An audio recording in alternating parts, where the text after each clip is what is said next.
Bismillahirrahmanirrahim. Assalamu alaikum. Welcome back to ISP Online Learning Management System. Today's lecture number 12 for the course of Seismic Design of Structures.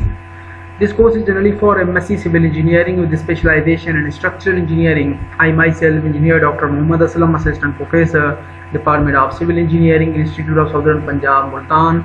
Today is lecture number 12 and week number 12.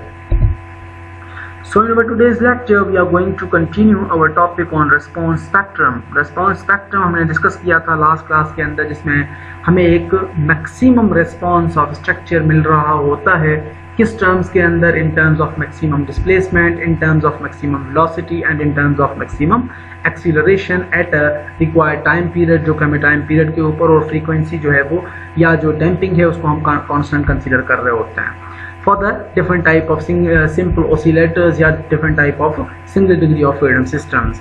तो आज इसी चीज़ को जो है वो हमने मज़ीद continue करना है कि रिस्पांस स्पेक्ट्रम के अंदर मज़ीद हमारे पास किस तरह से जो है वो डिज़ाइंस काम कर रहे होते हैं और किस तरह से हम डिफरेंट जो है वो डिज़ाइन एग्जांपल्स को सॉल्व भी करेंगे। So these are your reference textbooks for the dynamics of structures और अर्थक्वेक इंजीनियरिंग से हवाले से और सिस्मिक डिज़ाइन ऑफ स्ट्रक्चर्स के हवाले से। इन बुक्स के अलावा अगर आपके पास कोई और बुक अवेलेबल हैं तो उनको भी आप यूज़ कर सकते हैं। Now we have a summary of the previous lectures. In this course, first of all, we started from what is earthquake, seismology. उसके बाद हमने डिस्कस किया interiors of earth डिस्कस किए, then we discussed the tectonic plates, causes, seismic waves, how the seismic waves or how the different types of ground motions generated different types of seismic waves. उसके बाद हमने earthquake parameters discuss किए, then we discussed the seismic design limit state, seismic risk analysis, seismicity of Pakistan. उसके बाद हमने structural system for seismic forces हमने discuss किया। Then we discuss the gross seismic response and influence of the building configuration के different types of buildings, how they behave under different types of ground motions और under different types of ground waves. उसके बाद हमने damping पढ़ा कि damping जो है वो single degree of freedom system के अंदर किस तरह से डैम्प सिस्टम काम कर रहा होता है। उसके लिए हमने फोर्स डिस्प्लेसमेंट रिलेशनशिप ड्रॉ किए, different types of equations of motions consider की। उसके बाद हमने फ्रीक्वेंसी एंड टाइम पीरियड को कंसीडर किया and damped single degree of freedom system हमने कंटिन्यूसली जो है वो डिटेल के अंदर डिस्कस भी किया।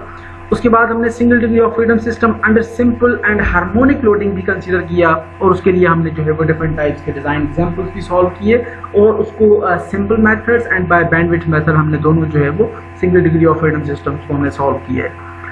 And then we started a multi degree of freedom system और multi degree of freedom system के अंदर हमने mass spring system और dam system को डिस्कस किया। उसके बाद हमने different eigen values and eigen vectors को कंसीडर किया कि eigen values और eigen vectors से हम किस तरह से different type of natural frequencies, the natural time periods और different जो है वो डिज़ाइन एग्जाम्पल्स वगैरह हमने ड्रॉ किए, कंसीडर किए for the multi storey buildings के लिए। So in our last class we discussed the response spectrum. What is the concept of response spectrum? उसके बाद हम किस तरह से कंस्ट्रक्शनल स्टेप्स को response spectrum के अंदर फॉलो करते हैं और response spectrum एनालिसिस क्या होती है।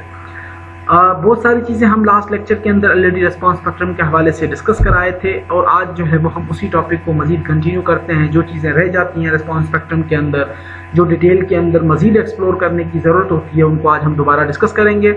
So in our today's lecture we are going to start from the time history method of analysis कि जिस तरह से हम एक्सीलरोग्राम्स या एक्सीलरोमीटर्स जो हमें वैल्यूज़ दे रहे होते हैं, सीस्मोग्राफ्स हमें डिफरेंट ऑब्जर्वेशंस दे रहे होते हैं, उनको हम basically with the help of time and एक रिपीटेटिव साइकिल्स के हिसाब से हमें वैल्यूज़ मिल रही होती हैं, उनको हम बेसिकली कंसीडर करते हैं द टाइम हिस्ट्री एनालिसिस या टाइम हिस्ट्री डेटा। बेसिकली उस डेटा में से हम रिस्पांस स्पेक्ट्रम मेथड किस तरह से कंसीडर करते हैं या उन डेटाज में से हम मैक्सिमम वैल्यूज़ को किस तरह से चूज़ करके अपना रिस्पांस स्पेक्ट्रम कर्व डेवलप करते हैं।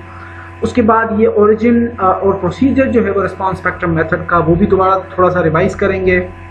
उसके बाद हम pseudo spectrums for velocity for acceleration discuss करेंगे। Then we will discuss the combined DVA spectrum.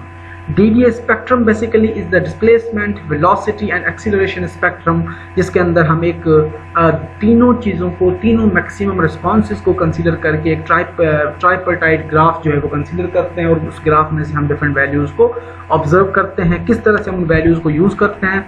Then we have a design examples also. So starting from the topic earthquake और seismic analysis कि हमने जो बेसिक था दोबारा हम उसी से कंटिन्यू करते हैं कि earthquake और seismic analysis basically is a subset of structural analysis, जिसके अंदर हम स्ट्रक्चर को एनालाइज कर रहे होते हैं अंदर seismic responses। which involves the calculation of the response of a structure subjected to earthquake excitation। कि जब आपका एक structure different type of earthquake excitation को फेस करता है, ग्राउंड मोशंस को फेस करता है, तो हम जब अपने स्ट्रक्चर को एनालाइज करते हैं, जो मेथड्स हम यूज करते हैं वो हमारा मेथड सीस्मिक एनालिसिस कहलाता है, जो कि एक सब ब्रांच है स्ट्रक्चर एनालिसिस की। The analysis is based on an appropriate ground motion representation and is performed using accepted principles of dynamics। कि ग्राउंड मोशंस की जो वैल्यूज हैं उनको हम एनालाइज करते हैं, उनको रिप्रेजेंट करते हैं और हम प्रिंसिपल्स ऑफ डायनामिक्स को यूज करके हमारे स्ट्रक्चर को ऑब्जर्व और एनालाइज करते हैं। तो इस अर्थक्वेक और सीस्मिक एनालिसिस के अंदर जो दो मोस्ट कॉमन मेथड यूज होते हैं, that methods basically are time history analysis and response spectrum analysis. Time history के अंदर भी मजीद हमारे पास छोटे से दूसरे मेथड भी हैं और हमारे पास रिस्पांस स्पेक्ट्रम मेथड के अंदर भी दूसरे मेथड्स हैं, लेकिन जो हम ऑब्जर्व करते हैं या जो हम डेटा रिकॉर्ड करते हैं रिस्पांस स्पेक्ट्रम और टाइम हिस्ट्री एनालिसिस के अंदर, उनको हम मजीद डिटेल के अंदर डिस्कस करते हैं। So the time history analysis method क्या होता है? टाइम हिस्ट्री एनालिसिस जिस तरह से आपको लास्ट क्लासेस में हम डिस्कस कराए कि हमारे पास जो सीस्मोग्राफ्स हैं या एक्सीलरोग्राम्स हैं, जो हमें continuously with respect to time different observation record करके अर्थक्वेक की टेन्यूर पीरियड को कम्प्लीटली एक हमें साइकिल बना देते हैं। जैसे आपको ये एक मल्टी स्टोरी बिल्डिंग नजर आ रही है, इस मल्टी स्टोरी बिल्डिंग के अंदर जैसे ही अर्थक्वेक या ग्राउंड मोशंस जनरेट हुए, हमारे पास जो इस ग्राउंड मोशन के अंदर जो अर्थक्वेक की ऑब्जर्वेशंस आपने फील की, ऑब्जर्वेशंस आपने रिकॉर्ड की with respective time, this basically trend is known as a time history method of analysis. Time history analysis is an analysis of a dynamic response of a structure at each increment of time। कि हर time के हिसाब से 0 second से लेके आप मजीद 0.2 second, 0.4 second, 0.6 second, इसी तरह से एक इंक्रीमेंट के ऊपर आप डिफरेंट ऑब्जर्वेशंस ले रहे होते हैं स्ट्रक्चर की, when its base is subjected to a specific ground motion time history. जब उसके बेस के ऊपर स्ट्रक्चर के अंदर ग्राउंड मोशन जनरेट होते हैं, उसकी वजह से हम एक टाइम हिस्ट्री एनालिसिस जो है वो चार्ट डेवलप करते हैं। It is a step by step procedure where the loading and the response history are evaluated at successive time increments। के डिफरेंट टाइम इंक्रीमेंट्स के हिसाब से हम डिफरेंट जो है वो स्टेप बाय स्टेप लोडिंग्स या स्टेप बाय स्टेप हमारे पास जो स्पेक्ट्रल एक्सीलरेशंस हैं, वेलोसिटीज़ हैं, डिस्प्लेसमेंट्स हैं, उन डेटा को हम कंपाइल कर रहे होते हैं step by step different increments के ऊपर। The time history response method provides more detailed information. ये हमें एक कम्युलेटिव एक डिटेल्ड इंफॉर्मेशन प्रोवाइड करता है कि फ्रॉम द फर्स्ट वाइब्रेशन या फर्स्ट इम्पैक्ट से लेके ओवरऑल हमारे स्ट्रक्चर के अंदर ड्यूरिंग दैट अर्थक्वेक हमारे स्ट्रक्चर ने किस तरह से बिहेव किया, वो कंप्लीट हमें एक ट्रेंड मिल रहा होता है और ये डिटेल्ड इंफॉर्मेशन प्रोवाइड करता है regarding the seismic behaviour of a structure and is therefore used for more specific earthquake analysis. के ये स्पेसिफिकली आप अर्थक्वेक एनालिसिस के लिए यूज करते हैं। डिटेल्ड इंफॉर्मेशन आपके पास होती है और डिटेल्ड स्पेसिफिकेशंस आप फाइंड आउट भी कर सकते हैं। तो ये हमारे पास जो है वो डिफरेंट टाइप्स ऑफ अर्थक्वेक्स के डिफरेंट ऑब्जर्वेशंस हैं। एल सेंट्रो 1940 जिसकी बेस के ऊपर जो है वो आपका रिस्पांस स्पेक्ट्रम मेथड डेवलप हुआ है। उसके बाद हमारे पास जो है वो ये पार्कफील्ड 1996, सैन फ्रांसिस्को है, सैन फ्रांसिस्को 1971, 57, उसके बाद मेनागुआ हमारे पास 1972, ओलंपिया 1949। ये तमाम हमारे पास जो ग्राफ्स हैं ये डिफरेंट ग्राउंड ऑब्जर्वेशंस हमें शो करा रहे हैं with respective time period and acceleration. तो ग्राउंड के अंदर जो चेंजेस ऑब्जर्वेशंस हुई ग्राउंड मोशंस के अंदर, वो हमारे तमाम जो डेटा हम कंपाइल करते हैं, this data basically is known as time history data. The most direct description of an earthquake motion in time domain is provided by accelerograms that are recorded by instruments called strong motion accelerographs। सीस्मोग्राफ्स, एक्सीलरोग्राफ्स, इनके जरिए हम ये observations collect कर रहे होते हैं, जिसके अंदर विद रिस्पेक्ट टू टाइम आप पीक ग्राउंड एक्सीलरेशन या पीक ग्राउंड डिस्प्लेसमेंट या पीक ग्राउंड वेलोसिटीज को ऑब्जर्व कर रहे होते हैं।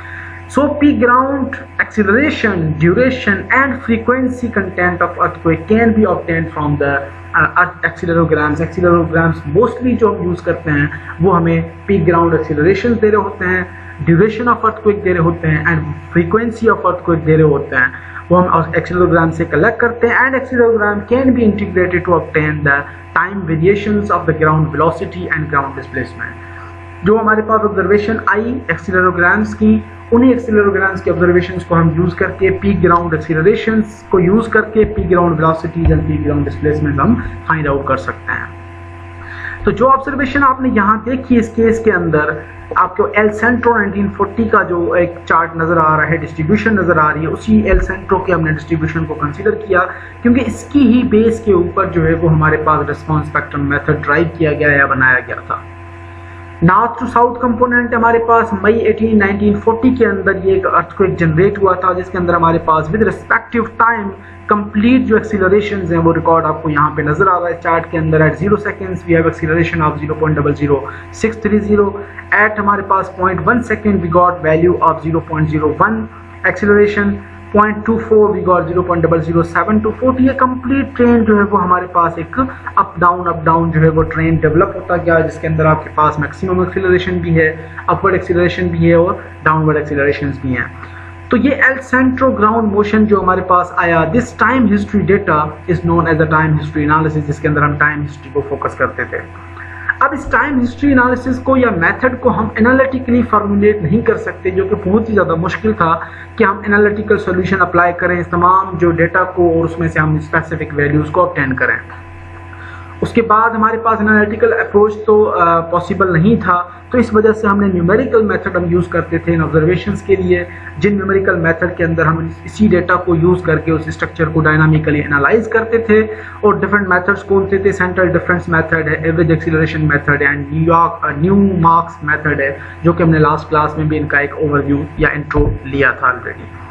अब यहाँ पे आपके पास टाइम हिस्ट्री डेटा एनालिसिस नजर आ रहा है क्लियरली, जिसके अंदर आप देख सकते हैं कि ये हमारे पास जो है वो विद रिस्पेक्ट टू टाइम एक कंप्लीट जो है वो डिस्ट्रीब्यूशन ऑफ एक्सीलरेशंस है टाइम के हिसाब से बढ़ती हुई। और यहाँ पे आपके पास जो पीक ग्राउंड डिस्प्लेसमेंट या पीक ग्राउंड एक्सीलरेशन जो ऑब्जर्व की गई वो यहाँ पे ये आपको नजर आ रही है, जो अराउंड 0.31 या -0.31, क्योंकि यहाँ से अपवर्ड जो वैल्यूज हैं वो पॉजिटिव हैं, डाउनवर्ड वैल्यूज नेगेटिव हैं। तो हमारे पास जो पीक ग्राउंड एक्सीलरेशन ऑब्जर्व की गई वो -0.31883 थी विद रिस्पेक्टिव टाइम पीरियड। यहाँ पे आपके पास टाइम पीरियड भी है 0, 2 सेकेंड्स, 4 सेकेंड, 0, 1, 2, 3, 4, 5। यहाँ पे हमारे पास जो है वो अराउंड 1.15 की डिस्ट्रीब्यूशन है। तो यहाँ पे आपके पास 2 पॉइंट समथिंग सेकेंड्स के ऊपर आपके पास पीक ग्राउंड एक्सीलरेशन जो आ रही है वो -0.31882 आ रही है। अब ये हमारे पास 2.04 एक्सीलरेशन जो सेकंड्स के ऊपर। आप अब इसी तरह से आपके पास सेकंड ऑब्जर्वेशन थी वेलोसिटी की। यहाँ पे आपको वेलोसिटी ऑब्जर्वेशन भी आ रही है, जो कि हमारे पास मैक्सिमम वेलोसिटी जो है वो कहाँ पे ऑब्जर्व की गई, यहाँ पे आप देख सकते हैं कि ये वाली वैल्यू है हमारे पास। ये 300 से ऊपर है, 360 माइनस के अंदर वैल्यूज हैं और 1.68 सेकंड के ऊपर ये ऑब्जर्वेशन ऑब्टेन की गई। इसी तरह से हमारे पास थर्ड केस के अंदर डिस्प्लेसमेंट है, तो तीनों डिस्प्लेसमेंट की जो मैक्सिमम वैल्यू है वो यहाँ पे आपको नजर आ रही है, ये अराउंड -211 वैल्यू है और टाइम पीरियड जो है वो हमारे पास 2.62 सेकंड्स था। तो इस तरह से हमारे पास जो भी वैल्यूज आ रही थी वो with respect to time interval के ऊपर, और हम जो है वो एक टाइम हिस्ट्री चार्ट से इन वैल्यूज को प्लॉट करते थे और प्लॉट करने के बाद हम इनको ड्रॉ करते थे। अब रेस्पॉन्स स्पेक्ट्रम मेथड क्या कहता था कि जो कम्युलेटिव आपके पास डेटाज अवेलेबल हैं, जितने आपके पास ऑसिलेटर्स लगे हुए हैं, जितने आपके पास single degree of freedom systems लगे हुए हैं, जितने आपके पास डेटा जहां से भी आ रहा है उन तमाम वैल्यूज को हम कलेक्ट करते हैं, उनमें से मैक्सिमम वैल्यूज और अपना एक ग्राफ ड्रा करते हैं जिसको हम रेस्पॉन्स स्पेक्ट्रम कर्व करते हैं। और उसी रेस्पॉन्स स्पेक्ट्रम कर्व को हम जो है वो यूटिलाइज करते हैं फॉर द एनालिसिस पर्पसेस। तो हमारे पास एक कम्युलेटिव जो डेटा आ रहा है वो हम उस रीजन के लिए यूज कर सकते हैं। तो रेस्पॉन्स स्पेक्ट्रम मेथड क्या करता है कि in order to perform the seismic analysis and design of a structure to be built at a particular location the actual time history record is required. अगर आप मुल्तान के अंदर फॉर एग्जांपल या किसी भी दूसरे रीजन के अंदर आप एक सीस्मिक डिजाइन ऑफ स्ट्रक्चर बनाने लगे हैं, तो उसके अंदर आपके पास नियर बाय में जहाँ पे एक्सीलरोग्राम्स लगे हुए थे एक टाइम हिस्ट्री रिकॉर्ड बना हुआ था, वहाँ से आपने डेटा को कलेक्ट किया, अपना एक रेस्पॉन्स स्पेक्ट्रम कर्व बनाया, उस रेस्पॉन्स स्पेक्ट्रम कर्व को आप उस स्पेसिफिक लोकेशन के लिए यूज करते हैं जहाँ पे आप सीस्मिकली एनालाइज कर रहे हैं स्ट्रक्चर को। However it's not possible